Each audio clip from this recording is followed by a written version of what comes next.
Могул акчаны ал, бизге эчтеке тийишпе деп келишет, аларды бүт албай атат. Мен өз көзүм менен көрүп атам. Кыргыз эли үчүн күйгөн, жүрөгүм кыргыз деген адамдарды коргоп алышыбыз керек. Булар эшиктин алдында тигиндей пост коюп атышкан. Нары өткөзүшпөйт. Буларга эч арызыңды айтып келе албайсың. Бул Бакай Кашкарбаевдин пикир кылганы эмне себептен? Канча деген карапайым эл келип, акыйкаттыкты издеп таппай калышты. Бакайга келип айтып берип атат. Бакай ошонун баарын угуп отуруп, жанагынтип кыйкырып чыгып аткан ошол. Бакай Кашкарбаевди ошо суракка чакырып атыптыр, үстүнөн иш козгоп атыптыр деп ар бир группаларда Кыргызстанда ачылган ар бир социалдык тармактарда Бакай Кашкарбаевди эгер камай турган болсо биз чыгабыз митингке дегендер көп болуп атат деп уктук. Эл тараза, эл сынчы деген сөз бар да байке. Аллах таала өзү жактырган адамдарынчы башка пенделердин жүрөгүнө салып коет да. Ушундай жакшы адамдардычы эми бизге деле чалып атат, айтып атат, биз барып мондай кылып кетебиз, тигиндей кылып кетебиз депчи. Сабыр кылгыла, сабырдын түбү саралтын, баары жакшы болот.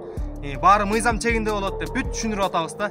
Бакай Кашкарбаевдин жанында жүрөсүң эмне себептен бүгүн ага куугунтук болуп атат? Сөз эркиндигине баягы эмне себеп болуп атат да? Куугунтук эмне себеп болуп атат? Мунукулар көнүп ашканда баягы арам нерсени жеп, жана чочкодой семирип, баягы курсагына бир кагаз тийип кетсе жарылып кетчү деп жүрүшпөйбү?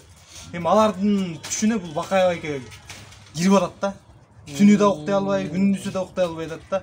Эми булар эми жумурткадан кырыз деп, ушу Бакай байкени эмне кылып бир кандай бир амал менен бир түрмөгө тыгып чиритип, муну жоготолу деген ой менен ушундай иштерге барып атышат да.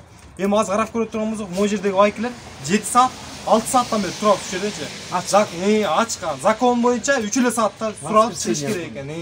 Еще бүгүн воскресенье, иштебеген күнү ушундай ишке келип атышат да. А болбосо башка күнү келсе, арыз менен келсе кишилер кабыл алышпайт экен. Воскресенье күнүчү. Бүгүн воскресенье иштебейбиз биз. Понедельник келгиле деп коет экен да. Эми сиз айтып атпайсызбы жанакы Бакай байке, ооба, өзү деле мындай бир жерге келбей эле өзүнүн башын оорутпай эле үйдө жата берсе болот эле. Мунун жанында жүрүп мен көрдүм. Канчалаган кишилер келип акча сунушташат байкечи. Бизге тийишпей эле койгула, биз сүйлөбөгүлө депчи. Ошол жерден мен көзүм өзүм уккам. Бакай байке айтат, мен булардан акча алсам, эртең күнү буларды мен чукуй албай калам, айта албай калам. Булар менин үстүмө минип алышат деп бул албайт да байкечи. Ачык чындыкта мынакей, силер эл көрүп турат.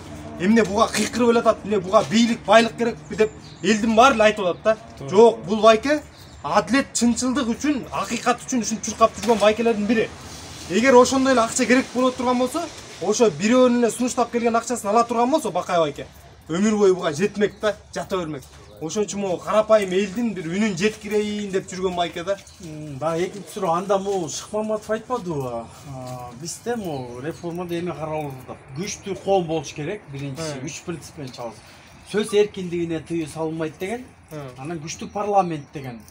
Значит, мен ойлоп атам да, Бакай Кашкарбаевго сөз эркиндигине, мына күчтүү коомду жоготуп атабыз да, биз туурабы, күчтүү жаштар элдик көзөмөлдөп силер чыгып атасыңар, туурабы?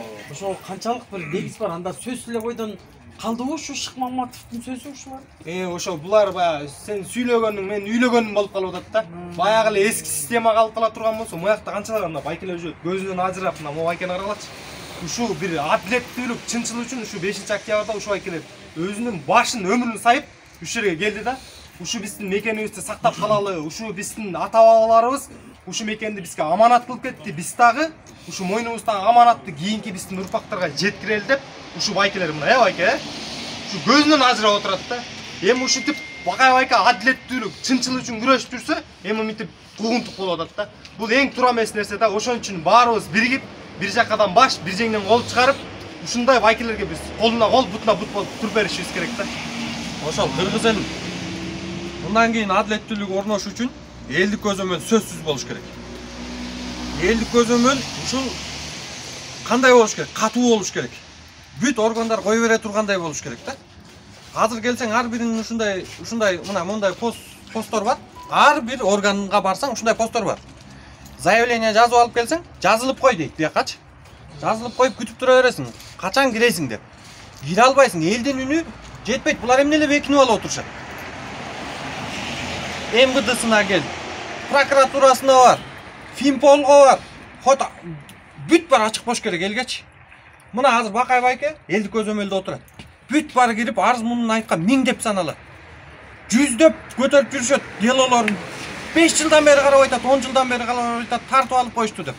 Сотко өткөзүп коюшат экен да, булардын амалычы. Сотко өткөзүп коюшат. бүттү карабайт, акыйкат карабайт, аяктан акча берсеңчи, жата калат буларчы. Байып, чирип бүткөн ужечи. Карапайым эл ачка жүрөт. Муну акыйкат карабай турган болсо, кайра кыргыз эл могу башынан баштап көтөрүш керек. Жооп берип койсунбу аке бизге? Башынан баштап буларды тазалаш керек. Вообще бул пост болбош керек. Булардын аз барсаң чип менен кирет ар бир кабинеткечи. Бул таза эле анда элдин үнүн анда кимге айтабыз? Анда буларды алып таш керек болот бе? Кереги жок булардынчы. Вообще кереги жок.